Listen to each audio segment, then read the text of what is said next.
বাড়ির সামনে দিয়ে যায়। আমার তখন মনে হয়ে গেল আবু বকর তো আমাকে বলছিল যে আমাকে একবার ডাক দিন, আমাকে যাওয়ার সময় সাথে করে নিয়ে যায়েন। তখন আমি আবু বকর রাদিয়াল্লাহু তাআলা আমার ঘরের ভিতরে যাই, আমি শুধু একবার পরা নাড়ার সাথে সাথে লাব্বাইক ইয়া রাসূলুল্লাহ বলে দরজা খুলে দিয়েছি। হাফসা আমি তো অবাক হয়ে গেলাম, আমি শুধু একটা টুকা দরজার ভিতরে দিয়েছি, সাথে সাথে আবু বকর বের হয়ে গেছে লাব্বাইক ইয়া রাসূলুল্লাহ।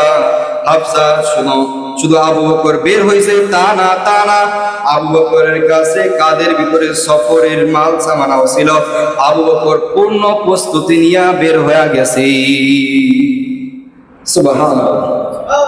তখন বলতেছে হাফসা শোনো, আবু বকর যখন বের হয়ে গেছে তখন আমি আবু বকরকে জিজ্ঞাসা করলাম, আমাকে হযরত জিবরাইল জানায় দিয়েছে হিজরত করার জন্য, তোমারে কে জানাইছে বলো আগে। হযরত আবু বকর রাদিয়াল্লাহু তাআলা চোখের পানি ছেড়ে দিলেন আর বলতেছি, ইয়া রাসূলুল্লাহ, আপনি যে দিনটা বলেছিলেন যে হিজরত করা লাগবে, ওই দিনটা থেকে আমি একটা রাত্র ঘুমাই নাই।